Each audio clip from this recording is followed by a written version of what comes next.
Today is a bit of an exciting day. We've had a really nice drop of rain overnight and it's heading towards the middle of autumn. So I'm going to whack a few plants in the ground. Let's go. Down here is where I keep my grafted plants that I not only collect, but a lot of them are used as mother plants. So I graft other plants off these plants. I'm also going to plant many of them in the garden one day. Over here is some more that I've grafted this season. So what I'm going to do is select 2 plants to go in the garden. I've been eyeing off this little Grevillea dwarf to go in. The 2 that I'm going to choose today have both been grafted off friends of mine. This one's grafted with an interstock.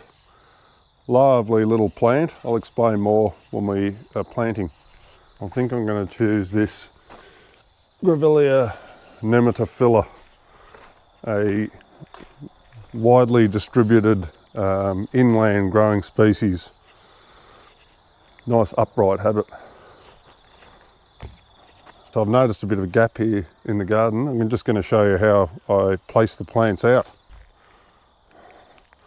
Okay, the Grevillea nematophylla can go just up the top of the mound there. It's got a nice little bit of a slope, this bed here, and this Grevillea, because most of my Grevilleas are all grafted, I've got a heavy clay soil in the garden, so it doesn't seem to bother the Grevilleas from Western Australia and other parts of the country. They can absolutely thrive grafted on the Grevillea robusta rootstock. It's a strong and very tolerant rootstock that can pretty much grow anywhere around Australia and other parts of the world.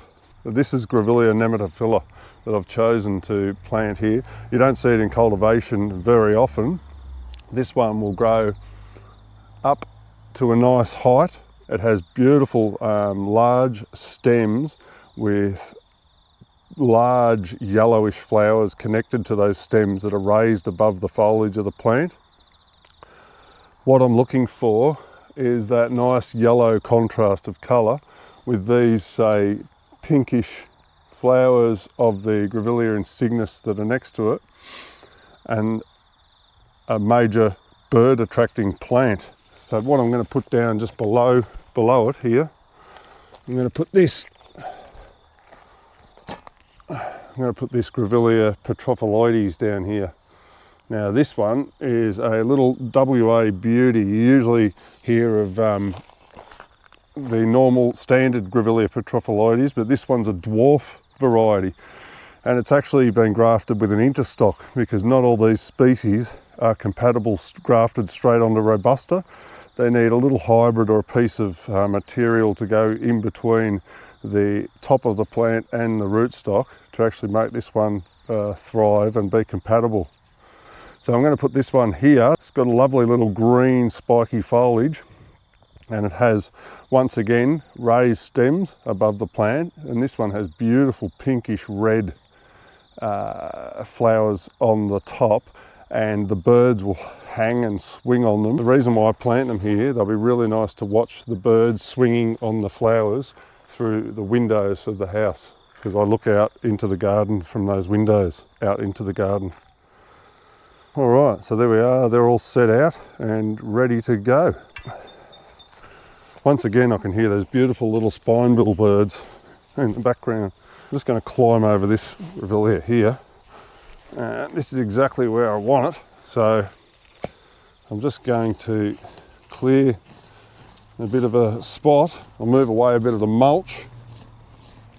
So I just want to dig the hole roughly twice the size of the pot that it's in. So what I do is I just start digging around like that. Geez, it's dry. Oh. So even though we've had a little bit of rain overnight, I'm still going to have to water this in really well. So I'll just sort of jam the shovel in there and turn it over. What I'm actually going to do is dig a little bit of that soil out It's actually conditioned a lot better, this soil. Over that 5 years, I've used some tip mulch, I've used a bit of gypsum and incorporated other eucalyptus mulch and whatnot into the soil, and this has improved the soil dramatically. There's the hole dug, so I'll just measure that'll go in there just perfectly.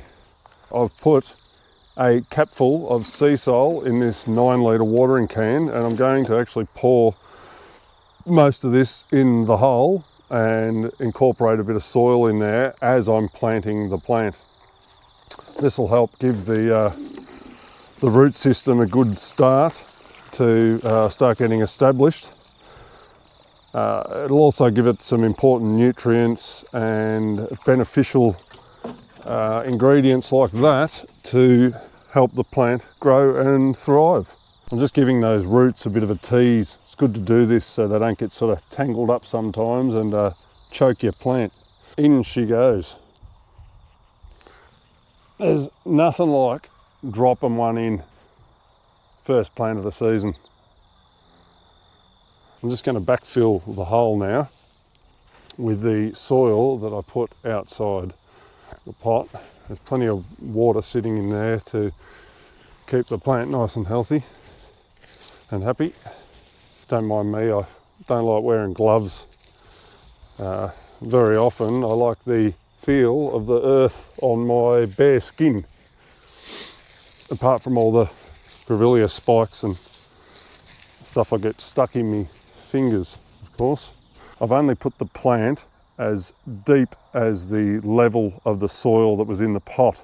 So I never ever put the plant any deeper than it needs to be, because if you pile up soil around the stem of the plant, it can rot the main stem of your plant and kill your plant. So yeah, be mindful of that. So what I'll do soon is I'll get some more mulch and I'll just put it around the base there to neaten it up a bit.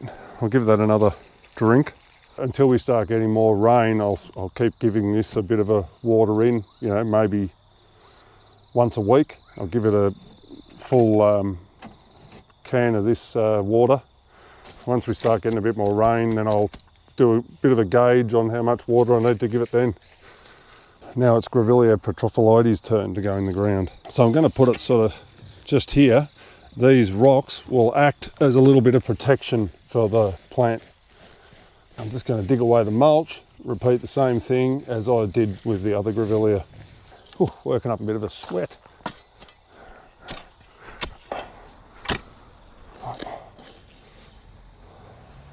Water with the sea salt in the hole. In goes the grafted Grevillea. And we'll have a nice bit of protection with this grass here, these rocks, because you never know when my little dogs are going to run up on the garden. All right, I'll start backfilling that soil around there. See, the plants, because these are grafted on Grevillea robusta, they take off pretty quickly too. And being a grafted plant, this means that this helps promote the plant to flower at a younger age. So if it wasn't grafted, sometimes a plant could take 5 years to flower, but these grafted plants pretty much flower as soon as the graft takes and you take them out. They can even flower in the greenhouse still while you've got them in there after you've grafted them.